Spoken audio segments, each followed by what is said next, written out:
Boss, obviously a disappointing outcome, but some encouraging signs over the course of the 90 minutes. What would be your overall appraisal of the game?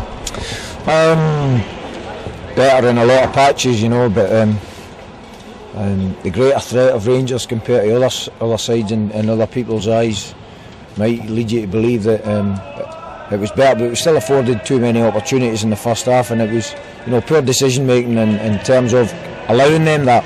We did that better in the second half.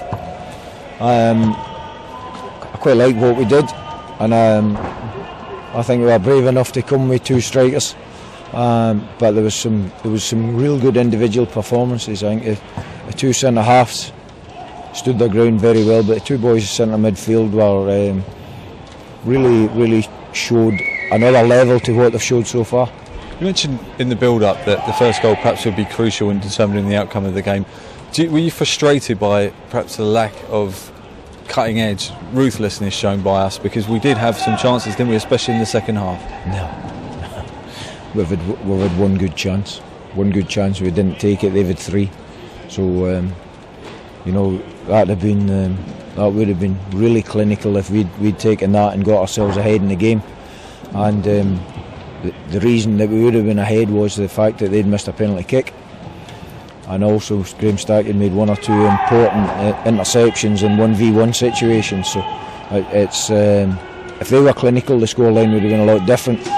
But I see a good progression in the way that we defended as a team.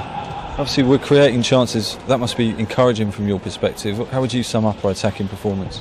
As I say, it's a good template to go from, what we did today, and we've got to do that. I think it's our best performance in defeat that we've had this season, and we didn't do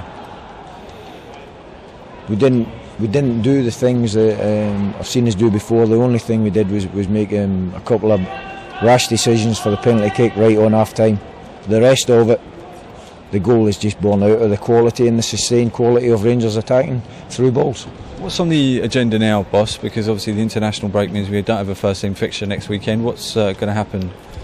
We're going to have a training ground game for the ones that haven't participated too much. We'll use that for the ones that have played as well as a training session, and then we'll give them the weekend off. Without giving too much away, is that against what type of opposition? Foreign opposition. Oh, good. Yeah. What are you hoping to gauge from that, just to keep their match levels kind of ticking over? Well, no, it's a game for the ones that haven't had much game time, but as I say, we're going to use some of the boys that have been playing regularly as a training session on early part of this week. Then recovery, make sure everyone's come out before we go into this break, so when we start again, come back after the international weekend, we're free of knocks, we're fresh in our minds, because the credit to the players is their application and their dedication through this period has been first class, and they need to recover, and they need to have a bit of relaxation, and it's time for that. Then we'll go again. 4 players have been called up for the Scotland under-21s. Are you going to try and watch them in action over their 2 games? I won't see the away game, I know that, but we'll be there probably at the home game.